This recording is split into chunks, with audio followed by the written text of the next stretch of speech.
Hello, everybody out there in YouTube land. It's your T-shirted historian. Good to see you all again. It's kind of customary for me to start every show with a rant or something I'm unhappy about, I suppose, or something interesting.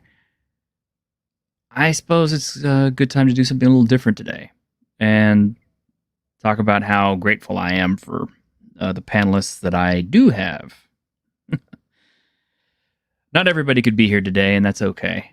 And I get that, stuff happens. Life happens. People have to work on things. They're busy. And, it's not like I'm paying anybody a salary to be here anyway. So I can be a little bit understanding and, chill about it. And it's fine. I'm honestly not bitching and complaining about it. But I think I'd like to say that I am really pleased with the people I do have as my panelists. Not just today, but just in general. I think all these guys are pretty cool. And girl. And girls. We do actually have girls. They don't show up very often, but we do have them. And we love them when they do show up. But I like all the people I work with here on Week in Geek, and I'm very happy to know all of them and that they're still hanging with me. Some of them have been hanging with me all 4 years now, and I'm very grateful for that. Even when they can make it, and even when they can't make it. I just really am. I think we've got a great group. Our lineup has changed a lot in 4 years. I mean, a lot of people who were regulars on the channel have, gone on to do other things, or they're busy, or whatever, and I get it. Life happens. So just me taking a moment here today to say, hey, thank you guys for being here today. Thank you if you were part of the panelists in the past, and what can I say? I couldn't get here. I could not have gotten here without you guys' help. So thank you. And thank you to everybody out there in the audience, everybody who's hung in with us. If you're new, if you're old, if you're somewhere in between, if you're catching us on the flip side, if you're catching it live, thank you for being out there in the audience. And, sorry I don't check in with as many of you as I would like to. Life kind of gets in my way a lot. And I should get better about it, but as we get closer to 1,000... it's really hard to check in with every single person. But, I promise if you guys can get a hold of me on Twitter or something like that, I will definitely get back at you. My DMs are open, and I'm always here for you, one way or the other. Anyway, not much of a rant, I guess, this week. So why don't we get things started? Hello. Hello, how's it going? Good. How are you guys doing? Good.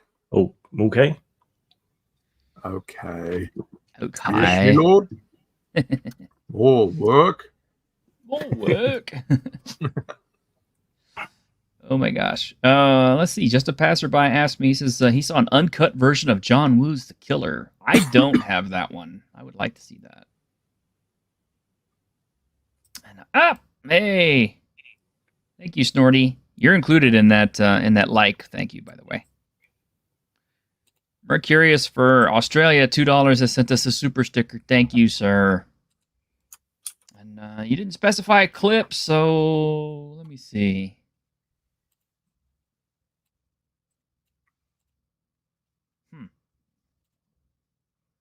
We'll give him a bitches. How you doing? Bitches leave. No, don't leave. No, don't leave, actually. But thanks for being there. Oh, man. Well, ever since I started getting back into Kingdom Death, I've been putting together models and starting to get them all painted up and stuff. And some of them are actually kind of looking halfway decent. I have this lovely fellow who is a work in progress at the moment.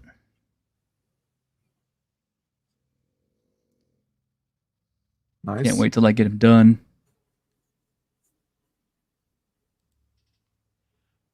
And hopefully by the summertime, I'll be able to actually roll out the game and start playing it again.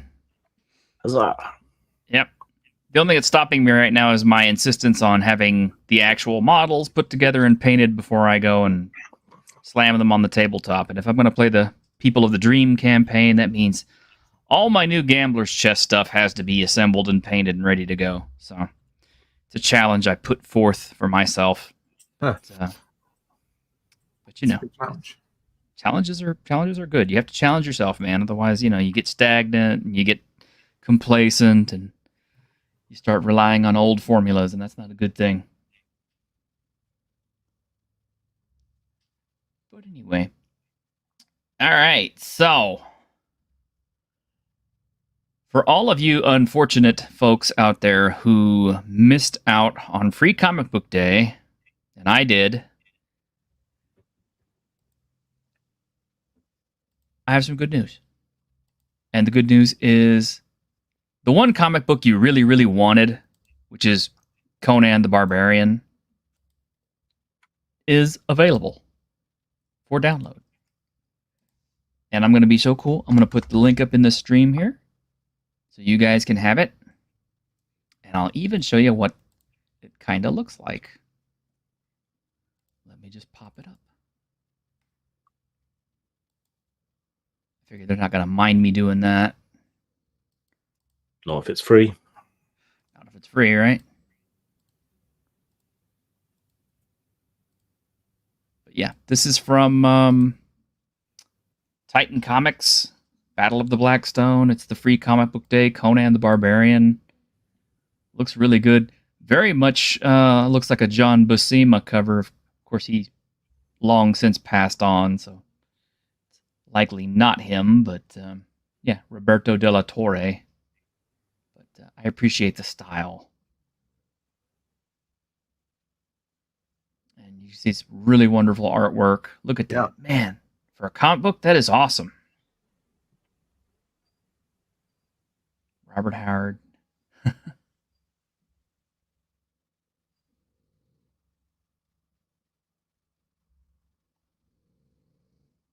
Yep, nice and gory, bloody. Looks really good. I'm not really stopping on anything. I just want to scroll through it. Absolutely no reason that you shouldn't download this, because if you're a Conan fan, you should have this. I'm definitely going to download it. Yeah.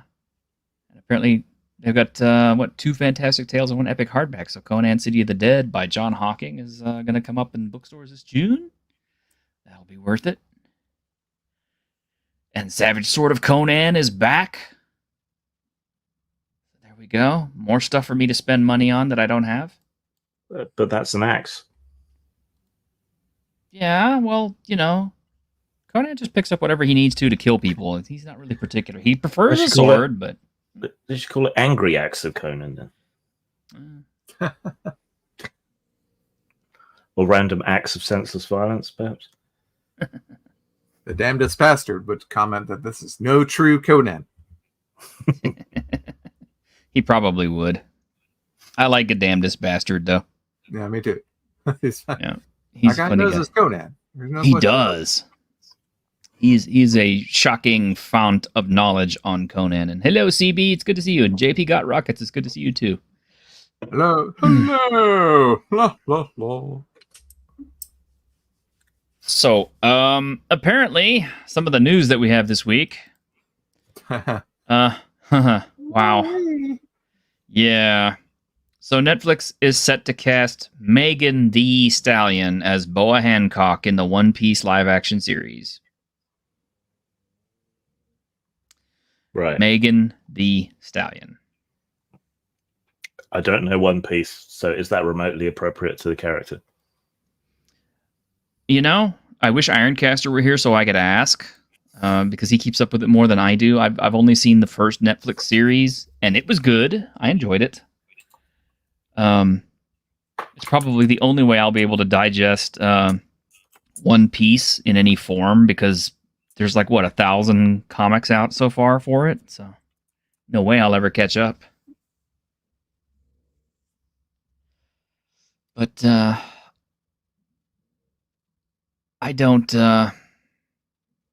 really know what Megan Thee Stallion's acting credits really are. I mean, she had a little bit in She-Hulk, and what's her shtick? She's a rapper that sticks her tongue out. I mean, that's her thing. Delightful. Yeah, gross.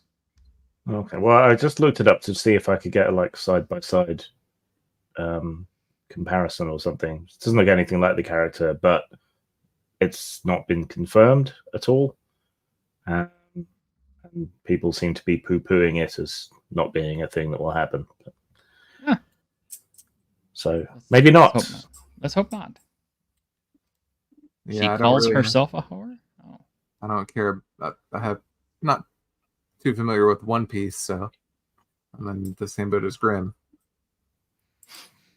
Well, I enjoyed the Netflix show, which is kind of a shocker that Netflix actually did something right. Their anime stuff is very hit and miss. Oh, their Godzilla stuff is horrendously bad, in my opinion. There you go. See, that's a miss. But their anime selections are pretty good, because, you know, they gave us some High Score Girl. They gave us Delicious in Dungeon. Oh, I love High Score Girl. I feel like crafty Matt owes it to himself to watch the first season. He absolutely does. And they also gave us Bastard, the redone Bastard. So that's good stuff. Yeah, I never did get a chance to watch that. You totally need to. They're into 2 seasons of it. And they are also giving us this little gem here, if it ever loads up. Actually, we have a few anime to look at. We're getting clipped for all that, but I wonder how many episodes of Kaiju number 8 are available at this point. well, it came out like a couple of weeks ago, so there's at least 4? Yeah. It's on my list to watch. Yeah, I want to finish it. I started like the first 2 or 3 episodes, so It's got to be on 5 by now, or 6, believe it or not. Nice. And I'm still slowly working my way through Freerin because it's awesome. But I don't want to take it too quickly because, you know, now apparently the news is that it has gone on hiatus indefinitely. So we may never get a second season, or we may get a second season in 12 years or something. Yeah. And that's very upsetting. It's not uncommon for manga artists to take hiatuses from their comic book. Obviously, like one of the most famous and probably tragic hiatuses from comic books had to be the creator of Berserk, who took several hiatuses from Berserk, which is one of the reasons why it remains unfinished and is in the process of being finished up by his friend Koji Mori. But also the Miyamoto Musashi comic Vagabond has been on indefinite hiatus for, I think, 9 years now? Yeah, something like that. Yeah. And that was an awesome comic, but apparently this guy is just not ready to jump in there and do it again. And I appreciate, you know, that these guys are really so dedicated to their craft that they're not just going to want to release anything. You know, they want to do it right, but still, there's some element of timeliness, I think, to it. I mean, at the very least, these guys need to be making some kind of preparations for what would happen if they are unable to finish it for some reason. Because, accidents happen, life and death happens, And if those artists and creators are lost, then so is their work. So. Yeah, pretty much. That's why when I'm working on my kaiju game, I'm just going to copy and paste Grimm's thing into my book, like the whole thing, and then it'll never get lost. It'll be preserved forever. Mm-hmm. A giant monument to plagiarism. Giant monument to plagiarism. Take what you want, leave the rest. There you go. I do have an update for you, Grim, coming up, but I did want to show you guys this one other anime that is coming up that looks really, really good.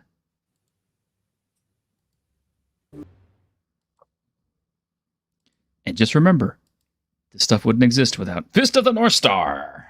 Of course, check out Two-Shirted Historian's historical video on this subject. Yep, with a second video in the works and set to come out quite soon. And I need to start recording some more of them because I'm going to start doing the character overviews for each martial artist. But the next video that is set to come out is going to be discussing all of the different fighting styles as a whole. We're talking about we're talking about the Fist of the North Star, the Fist of the South Star, the the Gento fighting style, and all the other fighting styles and what they represent, what they're all about, who represents them, why they exist, which is kind of a lengthy video unto itself. There's so much good lore to all this stuff, and it's all so old.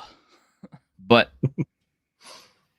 what can I say? It's my kind of like my passion project. So who knows? Maybe I'll eventually split it off into a whole different channel and have to start doing weekly online discussions of Fist of the North Star or fighting anime or something. That would really bother me a whole lot. What a chore. Yeah, how horrible to have to talk about, fights and fighting and things I really enjoy. I just don't know if I can do it, guys. Ultimate cartoon punching. Yes. Of course, I'd have to follow it up with some, real world, fighting Muay Thai type stuff just to go along with it.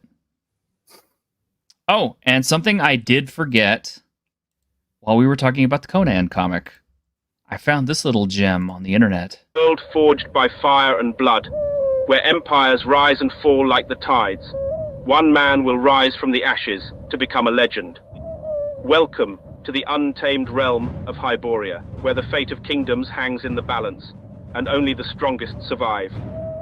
Meet Conan the Barbarian, a warrior born of battle and blood, his destiny written in the stars and carved in the steel of his blade. He is a force of nature, a relentless warrior who knows no fear and bows to no man. But Conan's path is fraught with peril as he faces foes both human and supernatural in his quest for vengeance and redemption. Along the way, Conan will forge unlikely alliances and confront ancient evils, battling demons and dragons alike in his pursuit of justice. This summer, prepare to witness the ultimate clash of swords and sorcery as Conan the Barbarian carves his name into the annals of history and takes his place among the legends of old. You would totally watch the shit out of that, wouldn't you? So that guy that does all those sort of 1950s versions of trailers. Yeah. I thought that was just genius. I love that one. I mean, he's got a lot of other ones that are great too, but that one is one of my favorites. I would dearly, dearly love to see another Conan movie that looked at least that good. Yeah. Let's see if that can ever happen. Yeah, I kind of wonder if the Jason Momoa one didn't kill it. But you know what? It's a shame. Conan it's a shame. He was a good Conan, but that was just not a good film. No. But Conan is a resilient character. I think, give it a little bit of time, let enough people forget about it, and they'll do it again. And besides, Hollywood is so dedicated to remakes anyway that We need an R-rated action movie resurgence, I think. We do. We need Hollywood back on cocaine, man. That's what we need. Cocaine and lower budgets. Yes, cocaine and lower budgets. And with the CG that they've got available today, even with the low budgets, it still probably look pretty decent. Yeah.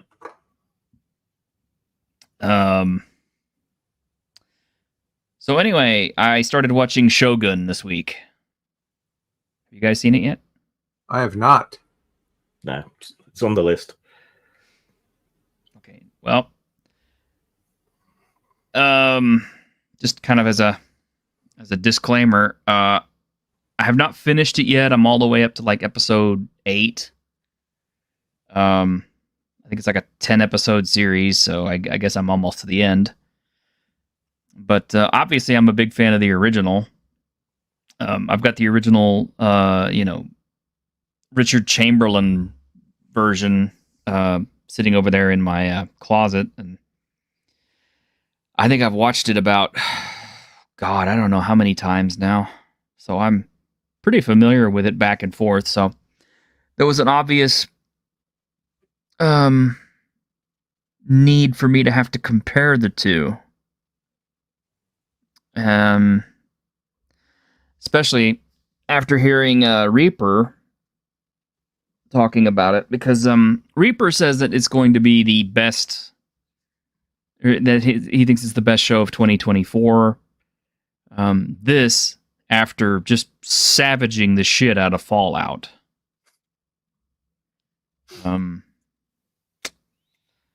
So,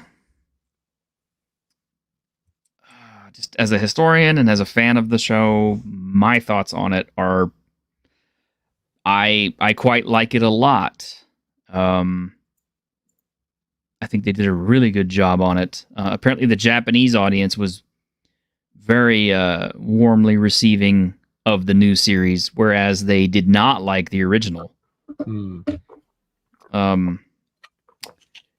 One thing to note is that even though it is historical drama based on real characters, it is not historical fact.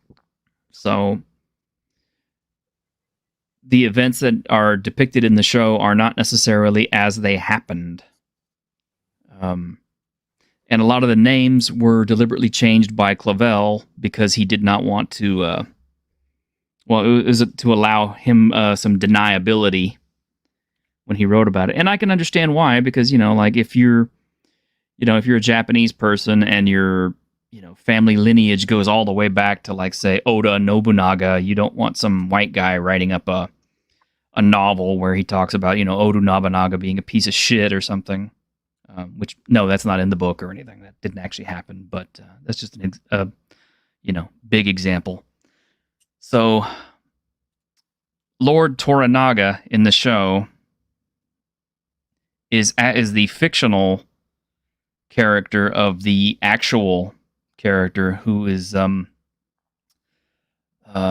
Ieyasu Tokugawa, who was the last, not the last emperor, but the last shogun of Japan, also probably like one of the greatest leaders of Japan, because he pretty much is the one who, united everyone and brought everything to a conclusion, all the wars and everything. He brought it all together and unified Japan.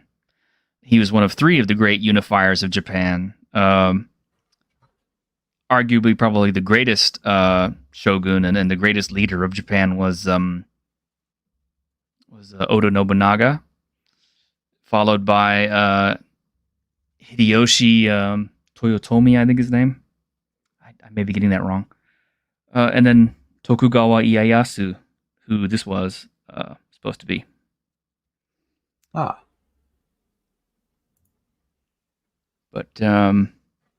yeah, it's an amazing show. Like I said, the names have been changed to protect the real people. It is loosely based on an actual historical account of an English sailor who ended up in Japan. It's really beautiful the way that it's been shot. It's very practical. A lot of it is very authentic. A couple of things I noted. They're talking about the former Lord Hideyoshi, and they don't actually show you him in the opening scene or anything, but they do show you his armor. And the armor is accurate because it's the same armor that is actually on display in the museum in Japan with the radiating sun crest on his helmet. And some of the other crests in the film that you can see that the samurai are wearing are how I actually was able to identify who is who. Because at one point you see a guy whose name I forget, but he's based on Kato Kiyomasa. And the first time I saw him, I was like, hey, I know that helmet.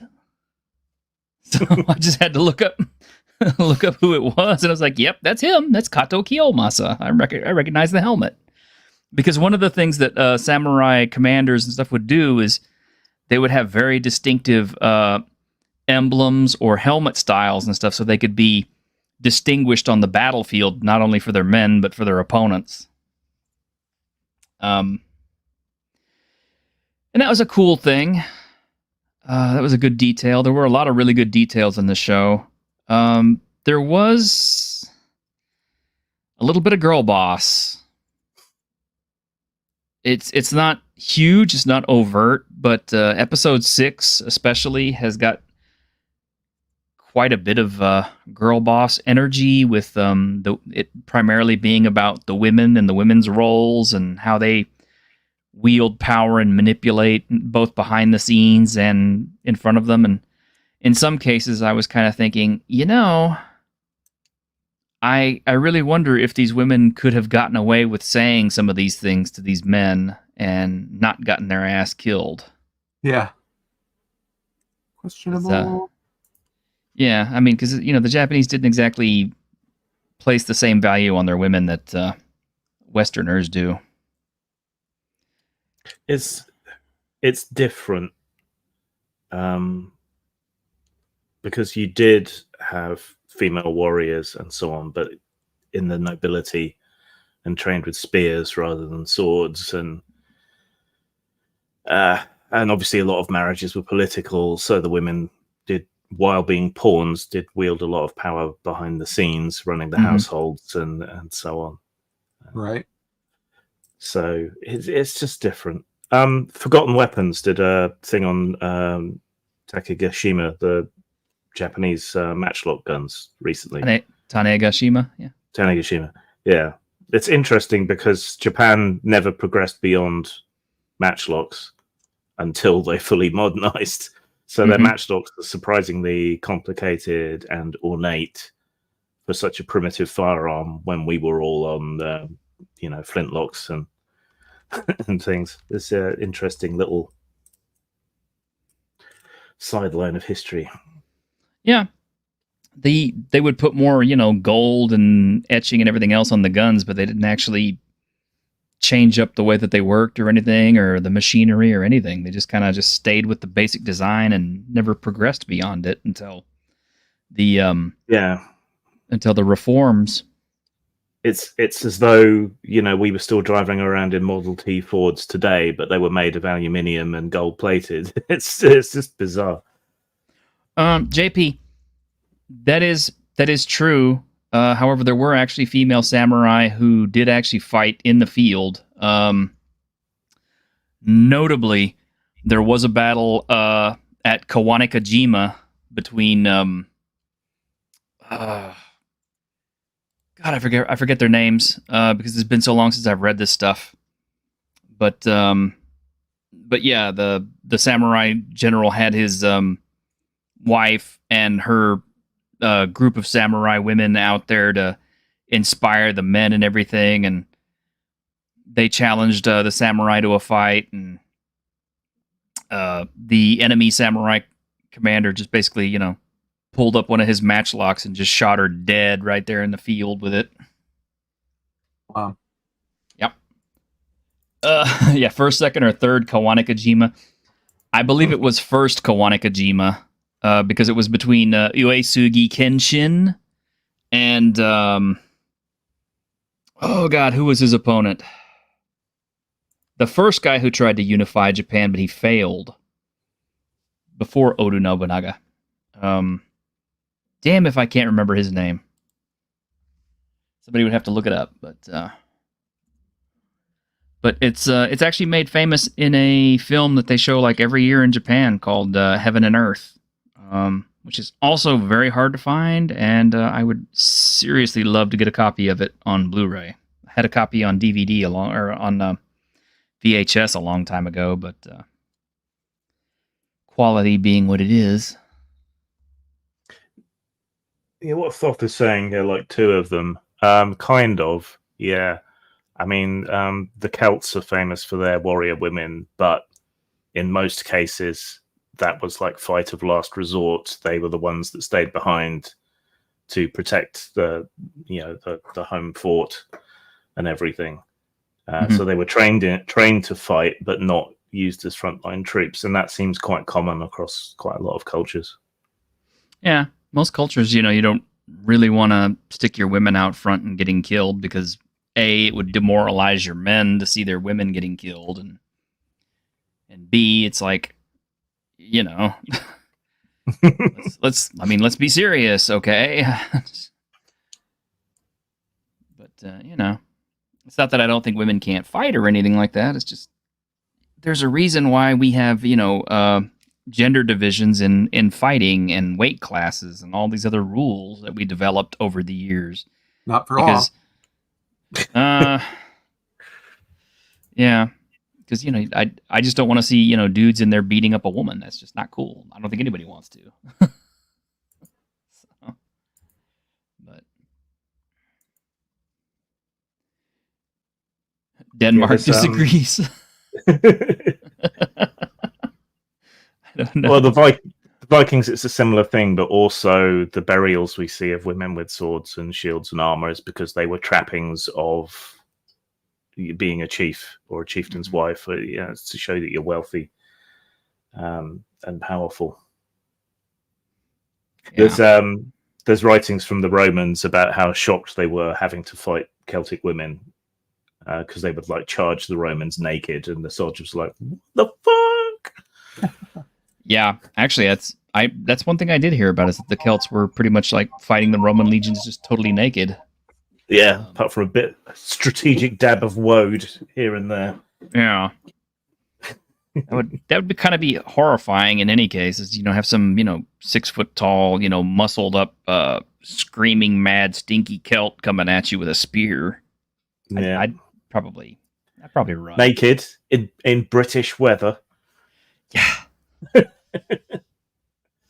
Those guys were tougher than I am. That's for damn sure. Like an angry blue hedge. Yeah. With prickly bits. But yeah, Shogun is really good. I enjoyed it. I did have a little bit of problem with the pacing at first because it felt like it was rushing quite a bit. But I got to looking at it kind of against the older version, and I realized that one of the differences between the two series is the old 1980 version.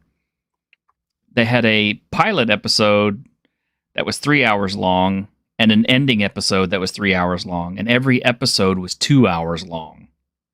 And even though it was only a 5-episode series, they had a lot more time to, get through stuff, and so the time compression didn't seem quite so rushed as it does in these little 1 hour shows.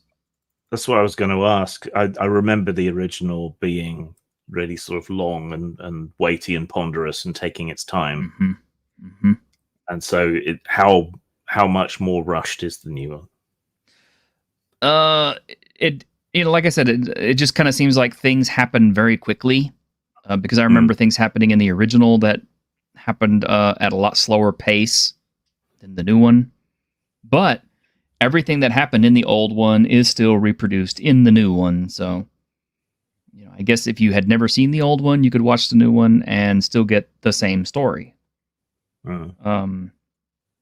The new one, of course, has a little bit more nudity, a lot more cussing.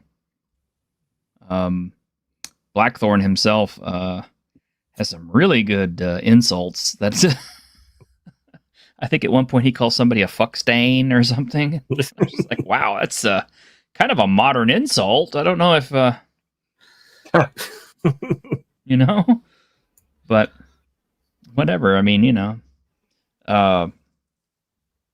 I can't remember how much nudity is in there, or I didn't really look at it very closely. I know that's unusual for me, but honestly, I'm not watching the show to see the boobs. I'm watching to see if it's any good. So I didn't honestly pay attention. It's FX, so I'm assuming, they probably have some kind of boob budget or nipple budget of some sort, especially if it's a historical period piece. And the original series had a bare nipple in it, so for 1980, that's like, woo! I'd like to see that line on the accounting. Yeah. Uh-huh. What was that, Greg? Yeah. I was saying that was a big deal back then. Yeah. There is one major difference between the two different Blackthorn characters. Blackthorn in the original, being Richard Chamberlain, he seems a lot more clean and kind of observes more cleanliness throughout the show. He seems to catch on, cling to that fact pretty quick. And I don't know if that's just a thing of, just the actor, them not wanting to smear him up with shit all the time or whatever. But if you look at the new guy in Shogun, he's like kind of dirty and disheveled looking like pretty much all the time. And you get the sense that even though he's dressed up in the nice, Japanese finery and stuff like that, he still probably kind of has a lingering smell. Even though he does kind of take to bathing a little bit more. I mean, he just looks grungy. Bath? I had one last month. What are you talking about? Well, Get away from me. There is actually a line in there where he walks into his brand new house and the servants are like, would you like to take a bath? And he's like, what? No, I've already bathed twice this week. What, do you want me to catch the bloody flux? So it's the secret of our imperial success, being rife with disease. I mean, wonderful. But the funny thing is, one thing I remember from the 1980 version, and I haven't gotten this far in the new one, so I don't know if the scene is reproduced. I'm assuming it will be, and I'm looking forward to it just because it was a funny scene in the 1980 version. But in the beginning of the show, the guy, the Anjin-san, the main guy in the story is John Blackthorn, is separated from his men, his crew on his ship. He doesn't see them for a very long time. And at one point, he eventually gets to see them again, and they're just absolutely stinking, disgusting, and the women that they've got are Japanese, but they're like the lowest class, nasty-looking Japanese girls that they could find. And, they're just drinking and being disgusting. And he's hanging out with them and having a good time and everything. And as he leaves them, he starts spitting and cursing and ripping off his clothes. And he's like, yelling, "Fleas!" So I'm looking forward to seeing if that scene is reproduced in the new one. I'm hoping it is. Just because it was funny in the first one. How his outlook has changed from the beginning to now, or to where he is at the end of the series. And that's another good thing about the series is there is the character, is supposed to be representing us in a way because we're the outsider and so is he. He's the fish out of water. And so everything that we see in the show is like from his perspective, which is one of my problems with the new one. In the original series, there was hardly a single moment in that show where we're not with Richard Chamberlain, right? Because he's kind of our guide through, medieval Japan, right? In this one, they cut him out so frequently You get a lot more of what's going on with the Japanese themselves, their own intrigue, their own plots, you know. And he's in it, but he's not in it as much. And yeah, that's true, George. Yeah, that is one scene that has been cut from the new one. Is in the original. You know, the lady asks, suggests that he needs to have some pillowing to relieve his stress. And when he refuses, she says, "Oh, perhaps you would prefer a boy." And, naturally he, freaks out and, says, "What the, in the new one, they don't ask that. They just say, "Do you prefer men?" And he just kind of like, brushes it off with like "What kind of God-cursed country have I arrived in?" But yeah, there are some differences between the two. Honestly, I think if you haven't actually read the novel, and I do recommend it, it's worth it to see both.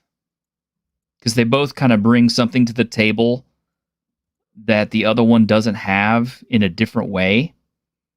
They're both equally good. Yes, the 1980s one is definitely a product of its time, and it looks very much like a TV show.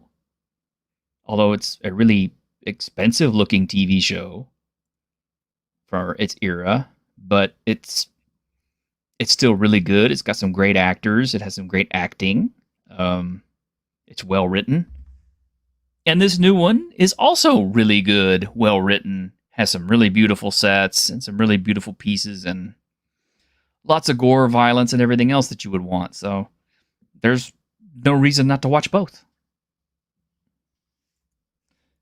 The novel is much better, Lord Thoth? Yeah, I'm sure it is. The novel always is. I don't have Hulu, so I can't watch the new one. Well, there you go. I guess you'll have to wait until it comes to Blu-ray. Or I could get Hulu, but I'd really rather not. Yeah. Speaking of which, I think Hulu is, well, I made this observation the other day, but I'm noticing now that they are packaging Disney Plus with Hulu, which is normal, but they're now also packaging it with HBO Max. Those packages are so complicated and hard to get going for me. Like, it's like, please sign into your HBO Max subscription. Please sign into your Disney Plus. Please sign into your Hulu. Please sign into your Disney Plus. It's just like... Yeah, it's three completely, entirely different services. They all require their own individual logins. They have their own individual accounts. Yeah, it's annoying. But more to the point, I don't know, man. I'm starting to feel kind of like Disney Plus is just kind of like, that free that free piece of crap that they hand you when you buy something. Yeah.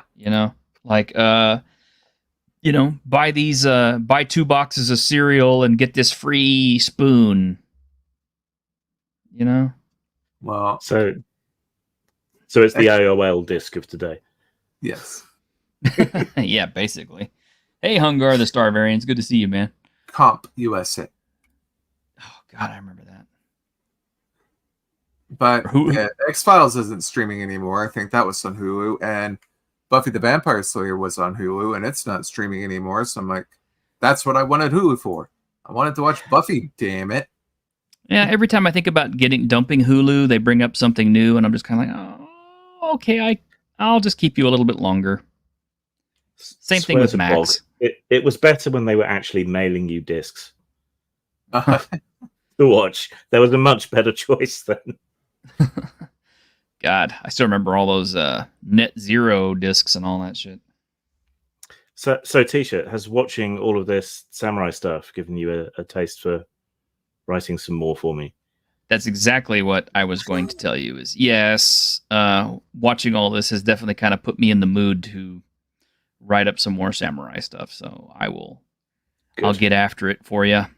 There'll be summer soon too.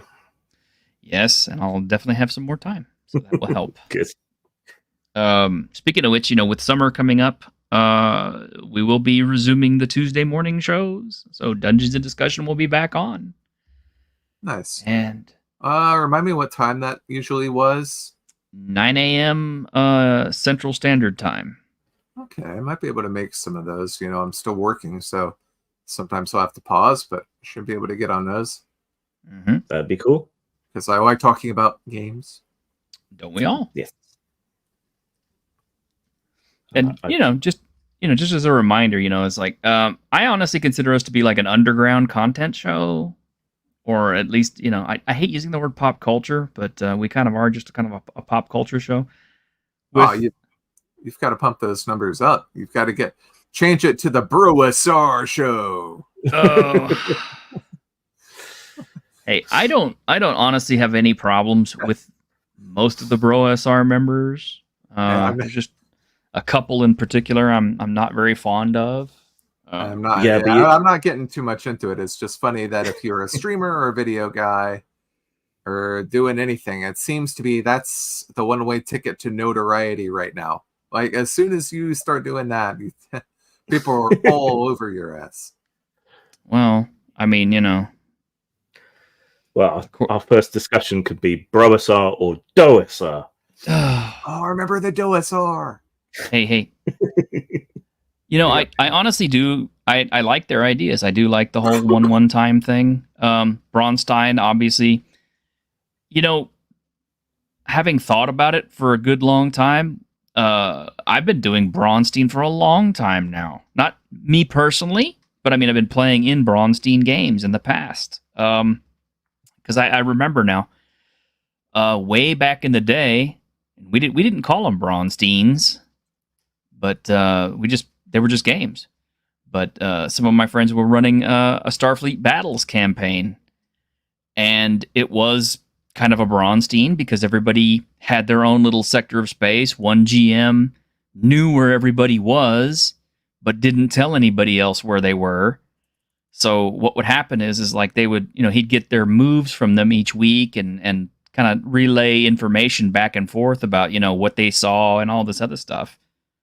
And they would, tell him what was going on or what they wanted to do. So yeah, the way they describe their version of one-to-one time, which I don't think is actually what's described in the books, but this more sort of Braunstein way, it's how we used to run the big vampire LARPs. Mm-hmm. We had our meetings whenever they were on weekends in different places around the country, but in between, everyone was up to all sorts of roleplay shenanigans in emails and IRC chat and God knows whatever else, and then reporting back to us, and then we were processing the downtimes, and then you would meet up again and everyone would catch up on all their news and politic. So basically the Brosar are a bunch of story gamers is what I'm saying. Well, I mean, I don't know if you knew this, but they secretly appreciate and respect Vampire the Masquerade for keeping that type of gameplay alive when it was mostly dead in Dungeons and Dragons. Yeah. At the time. I mean, I remember back when IRC chat channels were a big thing. We had a friend who actually had his own board, and it was an RPG board. And one of my friends was running a Star Trek Next Generation role-playing game, and this was like, I think, during the second or third season of Star Trek The Next Generation, so that tells you how old this was.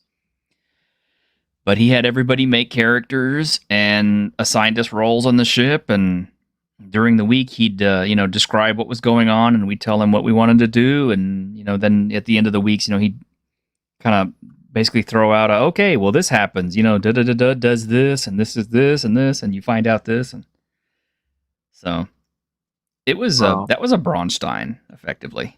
Yeah, but is it a Braunstein or a Braunstein? You better not Mandela. Don't Mandela affect me. It was a Braun Trek. So we should do a Baron Braunstein, should we? Yes. Where everyone plays bears. The Braunstein Bears. Yes, and one of you is secretly Goldilocks in a bear costume. Yeah. And speaking of Braunsteins, I've already announced to the Sunday group that I will be running Zombicide Chronicles come June 9th will be the first day. And I do have open spots for it. So if anybody out there in the audience wants to play, just get in touch with me on Twitter or get in touch with Grim so he can get in touch with me. Yeah. But there will be Braunstein elements to it because in between the weeks, or in between the times that we play, I'll email everybody, check in with them, and say, okay, well, what are you doing during the downtime? Because the Zombicide Chronicles has kind of a downtime phase, and I kind of want to keep that going, and I think that would be, you kind of need something like that for a zombie-based game, because you have to know what resources are running out, or if your defenses are starting to collapse, or if there's like a larger buildup of zombies in one part of the city than another, or there's new people in the city, or whatever. These things are all important to kind of keeping a kind of a living zombie campaign going. So there will be those elements in the game, and I'm kind of looking forward to seeing how I can coordinate it and run it. And I guess I'm going to call it a... Sorry, I was just going to say, Tapani asked me if I'd talked about running LARPs before. I stopped full-time kind of running LARPs in 2005. So it's been a while. I've been back at a few as NPCs and things, but I got massively burnt out on it because of out-of-character politics, and you give anyone any power and they become an asshole. So I could talk about it, but it's usually quite negative when I do talk about it. And yes, I have come up with the official term for what I'm going to call this whenever I run Zombicide Chronicles. It will be a Zomstein. Hey, good name. Yep. Maybe it'll catch on. But yeah, that's kind of like my plans at the moment. We're gonna have Dungeons and Discussions. We're gonna have Zomstein. I would like to do painting streams, since I'm getting back into painting. The only thing is finding enough really good music to kind of keep it going while I'm doing it. Because the first time I did it, I picked what I thought was a copyright-free station to play in the background, and lo and behold, man, I got hit with so many copyright claims that I've just almost thought about taking the video down. And subsequent times I've tried to, it usually ends up hitting me with a claim or two for a song, and there were songs I thought were clean, but I don't want to have to play like exclusively 1940s war radio in order to bypass the YouTube copyright claims. Well, it may not be everyone's cup of tea, but feel free to play our Dungeon Synth albums for free. There you go. It's a good hour and a half of Dungeon Synth. I don't know. I think it'd be kind of funny. I'm sitting here trying to paint some horrible thing from Kingdom Death. And now, ladies and gentlemen, we bring you another great old-time swing from the 1940. This one was a big one. And remember to keep our boys in the fight. Buy war bonds. Split the difference and play some electro swing. Oh, God, that would be good. That would probably get me claimed, too, though. There'd probably be enough electro swing artists out there going, no. Paddy, I would consider Whitechester to be more like those board games that call themselves Legacy, where your previous game carries over to your new one. That's what I would consider that. Yeah, I think Whitechester's kind of cool because, well, I think you could one-to-one time Whitechester. Oh, yeah. Pretty easily, and it would actually lend itself to it extremely well because you have multiple groups of prisoners getting tossed in different parts of the city. Some are living, some are dying. The ones that are dying, if they're not becoming food immediately, are joining the ranks of the dead and leaving their possessions behind for other people in the city to find. And if you clean out one house full of zombies, then, that's a carryover for everybody else to know. I mean, that would be so cool. That'd be pretty cool. Yeah, I don't know about the next swing dancer. I really don't want to have a half an hour discussion on swing dancing. That's somebody else's forte, not mine. I know who you can invite to the stream to discuss it, though. No. Lindy Beige. Yes. Of course. No, thanks. You can discuss swing dancing and tanks. That's his favorite topics. That would be cool. I like him. He's a nice chap. Me too. He's a little disheveled, but still. He's British. That's our thing. British people are always cool. Mostly. Tell it to the Zulus. Well, okay. I mean, That may have been insensitive of me. You can't. You discount the opinion of an entire nation. Come on. Oh my gosh. Let me see. What else have we got going on this week? Since we were talking about music, I did find this, and not only does it sound pretty good, but it's almost guaranteed to make Grim laugh.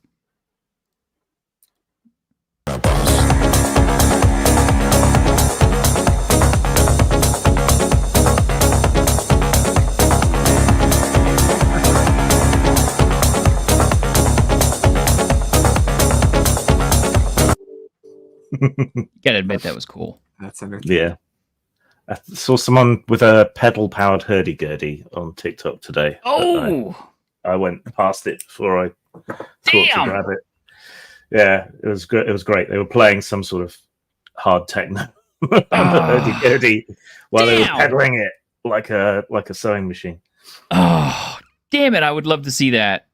Yeah. You know me and hurdy-gurdies, and Yes. I'm all about the synth. So, damn, if you find it again, send it to me. God, it's one of the reasons why I hate X so much some of the times, because it's like I'll see something and I'll be like, ooh, I gotta see this, and as soon as I reach for it, it's like all of a sudden, the screen refreshes, and I'm like at the top of my list, and I'm like, it's gone forever now. I'll never find it again. It's buried under, someone's twerking ass or some shithead on TikTok talking about how much they hate men or whatever. Yeah, that's the content that drives the clicks. I guess. I mean, if I had come up with something controversial about that, I'd have all kinds of haters, but I'd probably be like, at 1,500 subs by now. I don't know. I just can't sell out that way, though. So yeah, I have a little bit of integrity and respect for myself. And what I do is I sometimes use whatever the fuss is to talk about something else. You could call it misleading, I guess. But I mean, you're like super duper prolific though, man. It's like every single morning I wake up and it's like, oh look, new Grim video popped up. Yeah. Well, I've had a lot of game reviews to go through, though I've nearly got through my stack of newer purchases. So I'll be back to digging into the old stuff soon, I suspect. Yes, well, in your enjoyment of all your new purchases, please don't read all the adventures for your new Zombicide Chronicles. I won't. I only bought one adventure thing because I thought it would be a good idea to go over that for a review. And there were a couple of archetypes in it I wanted, but that's all. So I haven't read it in detail. Yeah, they actually have 2 adventure things out, but I don't know. They don't seem to really be supporting it as much as they should be, I guess, or maybe it's not as popular as they thought it would be. I don't know. But I don't think it did as well as they wanted, and I think part of the problem is translation. That may be why Plague Bearer is kind of different. Yeah, but I think some of the things that they explain a little bit better in Plague Bearer are how things are meant to be in Zombicide Chronicles. Because it contradicts itself a bit. A little bit. The one thing that is a holdover from the Zombicide game in Chronicles is, like if your weapon doesn't deal enough damage to whatever it is you're hitting, you're just fucked. Yeah, I've got my 9mm Uzi. It only does 1 damage. It'll kill walkers all day. An abomination showing up. Run. Yeah. because there's contradictory examples of that. So by one reading, if you score enough successes to do enough damage over the baseline, then you start doing hit points. And from another reading, it doesn't. And the explanatory text that's supposed to tell you how that's supposed to work isn't about that. It's about the aim action. So it's a bit peculiar. Well, my understanding in Chronicles is it's just like the Zombicide board game. If your weapon can't deal enough damage or doesn't have a high enough damage amount, it can't kill it. So even if you have like a 2 damage weapon, if you're hitting an abomination which has 3, you can't kill it. That's why I'm convinced that's wrong, because there are no weapons in the basic book that do more than 2 damage. Well, the part of the deal is certain special abilities will pump your damage up that extra point, like super strength or giant strength or whatever. Yeah, it's super strength in Zombicide Chronicles. So if you got some guy with a chainsaw and super strength, he can take down an abomination. But short of that, I think I like the way Plague Bearer handles it a little bit better, where they actually made it to where it's a little bit more leaky.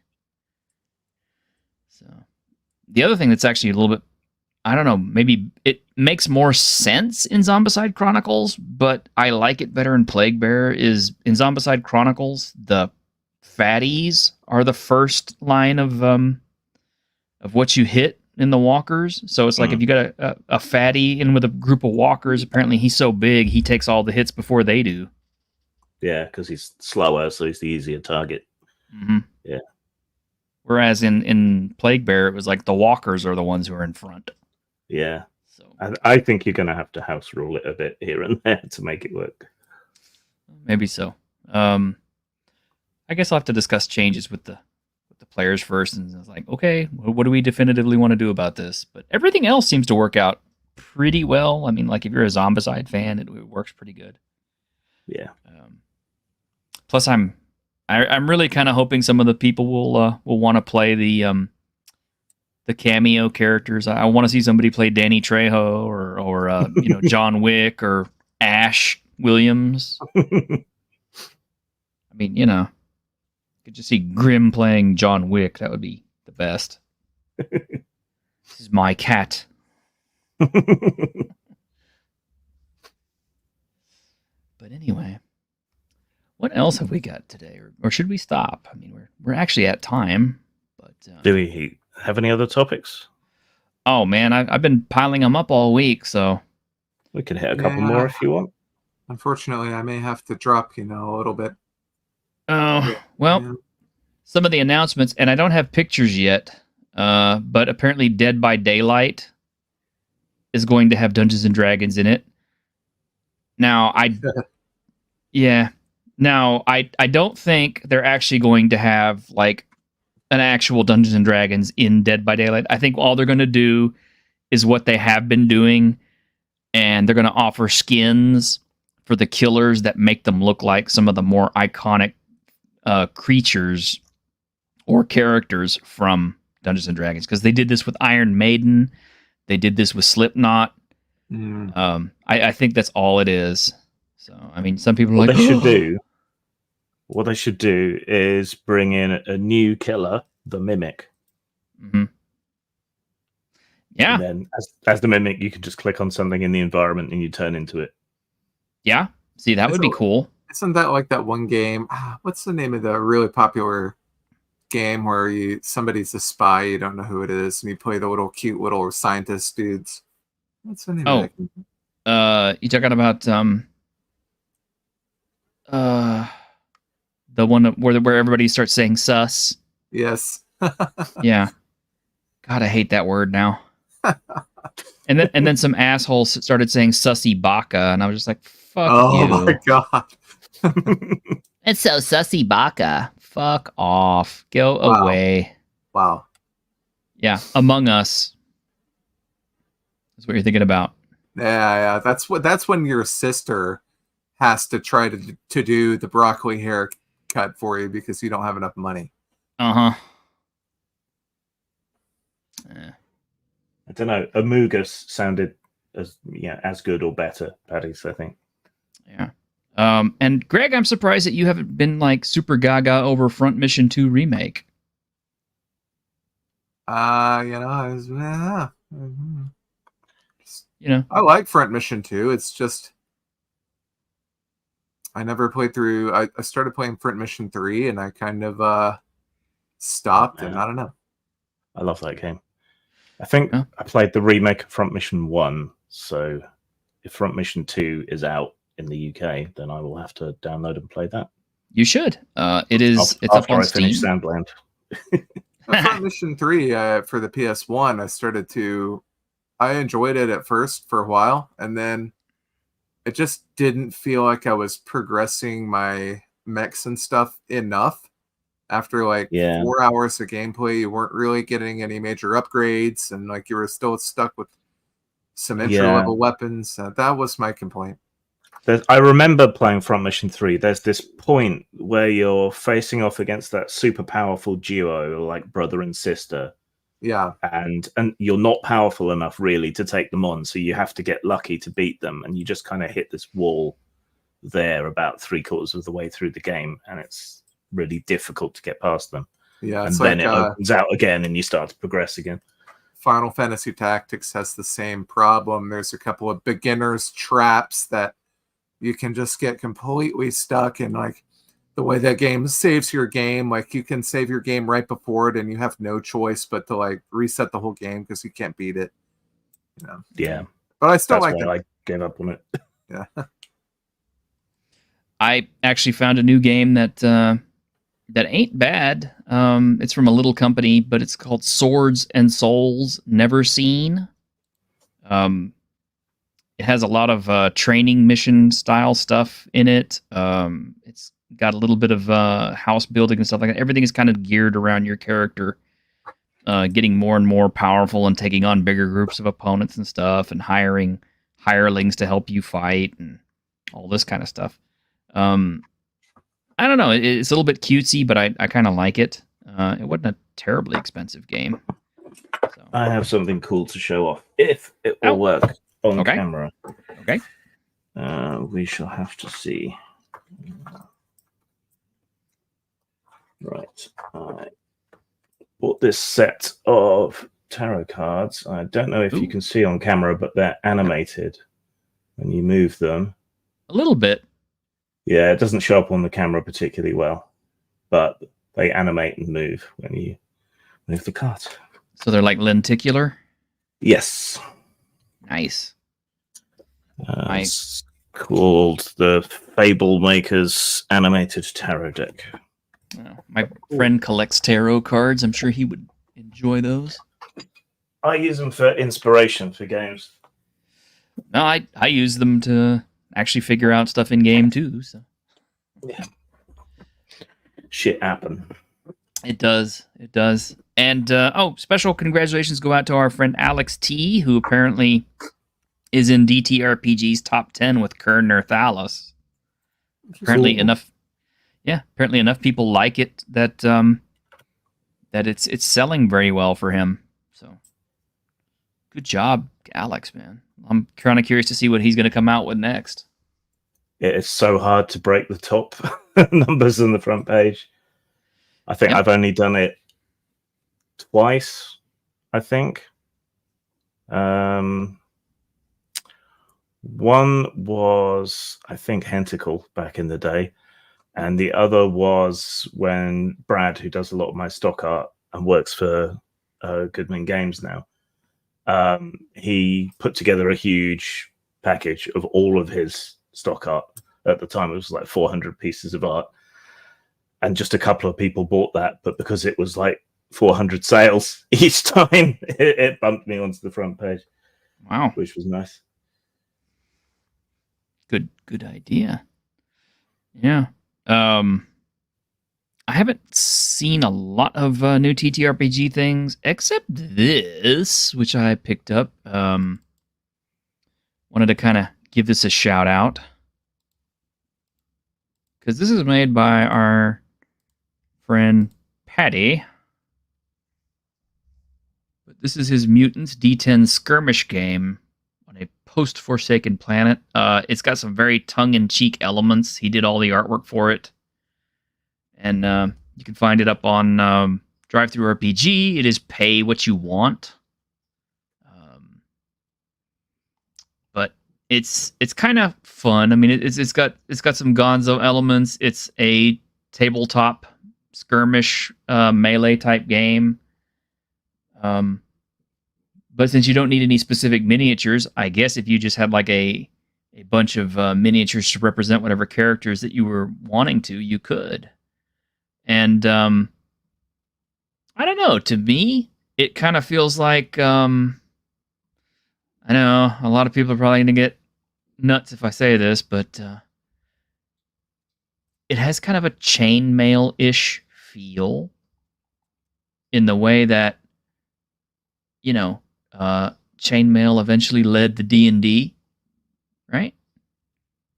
I have a feeling that this particular book could lead to its own role-playing game because it's pretty well fleshed out for what it is. And it's got some genuinely, like tongue-in-cheek, funny little bits and pieces to it. It's a product of love. But like one of my favorites is the Choco Spud. Runks could remember his very first Choco Spud. Since that moment he knew that he must scour the Forsaken planet for every last one. He did not choose the Spud life. The Spud life chose him. And there's some other stuff like Instant Clone Mix, which I think is hilarious. But yeah, it's fun. I think it's neat. I'm not a big skirmish game guy myself, but if this is your kind of bag, you owe it to yourself to give it a try. Like I said, it's pay what you want. I believe the monies in question are going to some form of charity, if I recall. So it's for a good cause, and it's just fun. Yeah. And if you don't want to buy it on DTRPG, I believe it's also on Big Geek Emporium. So there you go. Nice.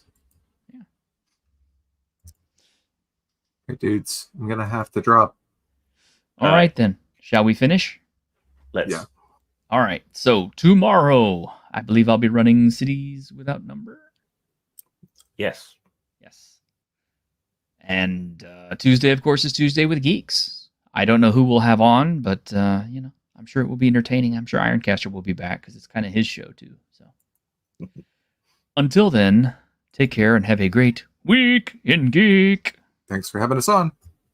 You're welcome. And thank you for being on. No problem. Get you around. Getcha.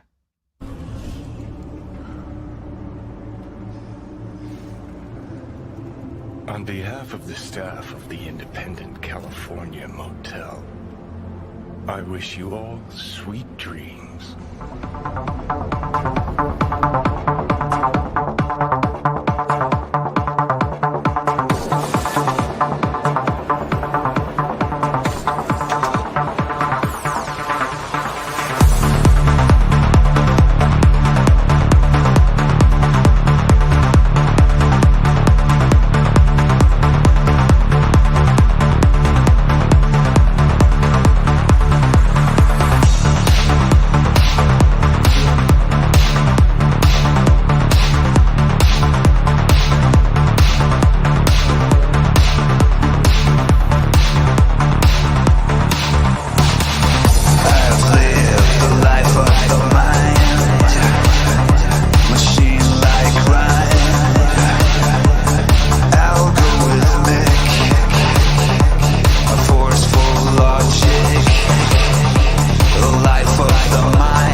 Wake the fuck up, samurai.